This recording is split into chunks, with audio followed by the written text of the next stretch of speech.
हमारे समाज में कहीं भी कोई भी ऐसा स्थान हो जहां आपको लगता हो कि यहाँ किसी व्यक्ति को मदद की आवश्यकता है, तो आप सब आगे खूब बढ़े।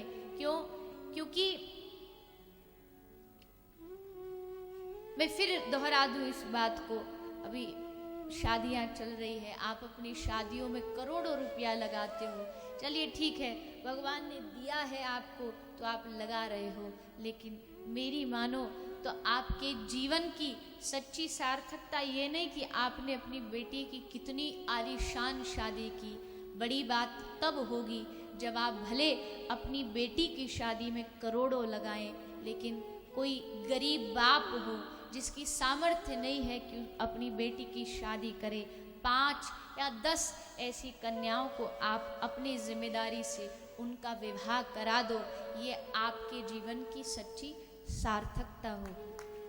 अन्यथा अपने लिए कौन नहीं करता, अपने लिए तो एक पशु भी करता है।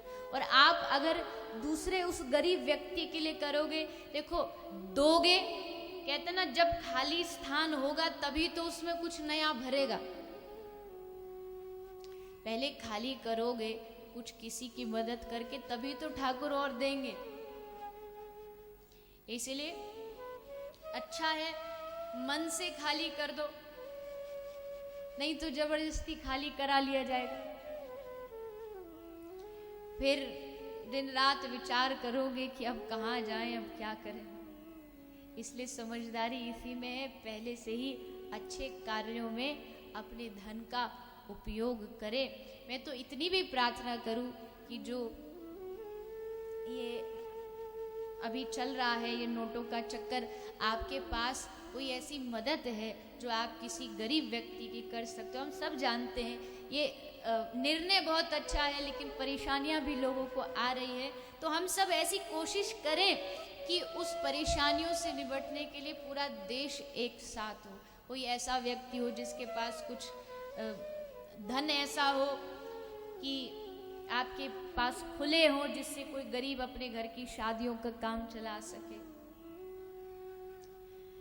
आप ये मत सोचना, मुझे हमारे ट्रस्ट के लोग बता रहे थे, जो पहले या दूसरे दिन मैंने कुछ ऐसी बोला था इस नोटों के बारे में, तो एक लोग ऐसे ही अपनी अपनी वेबसाइट, ट्विटर, फेसबुक पे अपनी अपनी प्रक्रिया देते हैं, तो आपस में ही सबकी जंग छिड़ी हुई थी। कोई कुछ बोल रहा था, कोई कुछ बोल रहा था। एक बोल रहा है कि जरूर बीजेपी वालों ने इनको पैसा दिए होंगे तभी बोल रहे हैं। ये हमारी बहुत छोटी मानसिकता है, हम छोटी मानसिकता रखते हैं, इसलिए ऐसे विचार करते हैं। मैंने पहले ही दिन कहा था ना, मेरा किसी नेता से मतलब है ना किसी पार्टी से मतलब है। हमारी ये तो दुनिया की सरकार है, आती रहती है, बदलती रहती है, ये तो साधारण है। हमारी सरकार तो कोई और है जिसके नचाए हम नाच रहे हैं। अच्छा, किस किस, एक बात पूछूं आप सबसे, सही उत्तर दोगे एकदम? भागवत जी के दरबार में बैठे, झूठ मत बोलना। किस किस के पास काला धन है?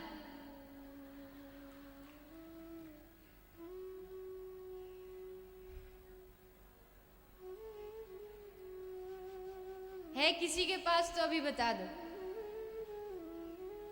हाँ, एक भैया है। और कोई है? भरी सभा में बड़ा भयंकर प्रश्न कर दिया। अच्छा, मेरे पास है काला धन, मेरे पास है, और आप सबके पास भी होना चाहिए। क्यों? हमारे बिहारी जी काले हैं और वही हमारा धन है, तो इसलिए हम सब काले धन वाले हैं। है कि नहीं है? अब बताइए किस किस के पास काला धन है? देख लो, मोदी जी सबके हाथ खड़े।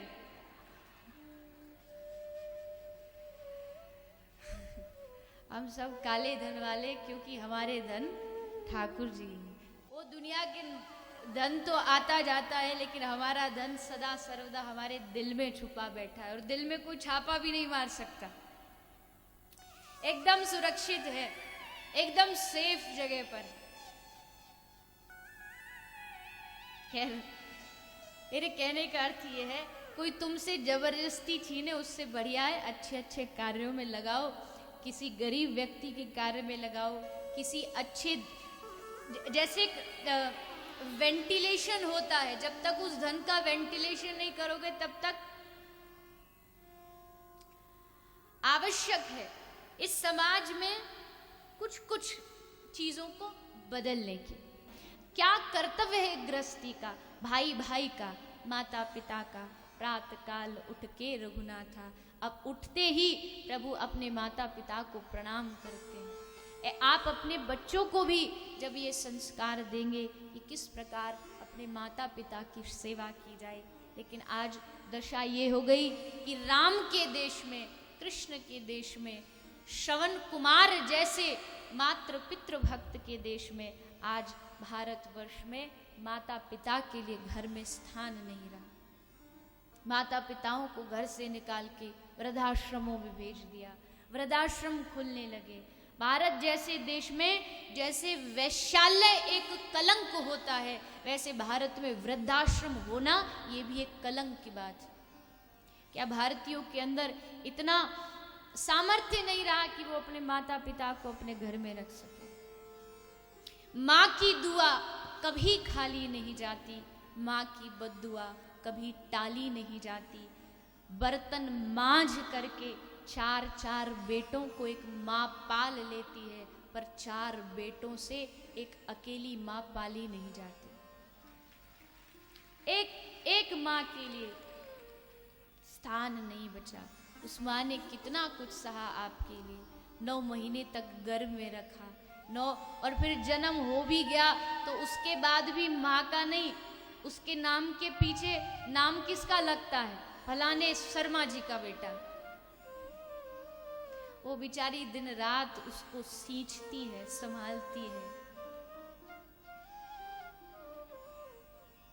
लेकिन वहां भी कहते इस दुनिया में सबसे निस्वार्थ कोई संबंध है तो माँ और बालक का होता है, लेकिन वहां भी अब तो 6 साल का बालक अपनी माँ को आके बोलता, माँ मैं तुझसे प्यार करता हूँ। माँ बोलती, हाँ बेटा मैं भी तुझसे बहुत प्यार करती हूँ। फिर वो बालक हुआ 16 साल का, बोले माँ मैं तुझसे प्यार करता हूँ। माँ समझ जाती है, बोलती कितना पैसा चाहिए? फिर हुआ 21 साल का, माँ मैं तुझसे प्यार करता हूँ। माँ बोलती है कौन है, कहाँ रहती है? हुआ 40 साल का, फिर बोलता माँ मैं तुझसे प्यार करता हूँ। माँ कहती है बोला था ना शादी मत करना। फिर हो गया 60 साल का, फिर कहता माँ मैं तुझसे प्यार करता हूँ। माँ कहती है मैं किसी पेपर पे साइन नहीं करूंगी। ऐसा प्यार है हमारा, दिन रात बदल रहा है। कड़वी बात है लेकिन सच है, अनाथ आश्रमों में बच्चे गरीबों के जाते हैं और वृद्धाश्रम में माँ बाप अमीरों के जाते हैं। ये बहुत कड़वा सत्य है हमारे देश का। लाख रख दो रिश्ते दुनिया के तराजू पर, सारे रिश्तों का वजन बस आधा निकलेगा। सबकी चाहत एक तरफ भी हो जाए फिर भी माँ का प्यार 9 महीने ज्यादा निकलेगा। सबसे कौन कहता है कि किसी को देख के ही प्यार होता है? मेरी माँ से पूछो, जब तक देखा भी नहीं था तभी से प्यार करती है। गर्भ में तभी से उसको अपना सर्वस्व अर्पित कर देती है, और उस माँ को तुम वृद्धाश्रम में ठोकरें खाने के लिए छोड़ जाते हो। एक बालक ने, एक लड़के ने अपनी माँ को एक घड़ी उपहार में, गिफ्ट में जाकर के दे दी। माँ आंखों से आंसू बहाती हुई कहती है बेटा घड़ी तो दे दी, कभी कभी अपना समय भी दे दिया करो। चाहिए क्या? कुछ नहीं चाहिए, वृद्धों को बुजुर्गों को चाहिए क्या, बस इतना चाहिए, आप पूरे दिन की भागम भाग में 2 4 5 मिनट उनके पास प्यार से बैठ जाओ, उनसे पूछ लो आप खुश तो है, ठीक तो है, बस उसी में उनको आनंद मिल जाता है। कम से कम हमारी याद तो है। अपने बच्चों को सिखाइए, हर चीज़ गूगल पर नहीं मिलती, कुछ चीज़ों का अनुभव दादा दादी, नाना नानी, माता पिता के चरणों में बैठ के ही सीखा जाता है।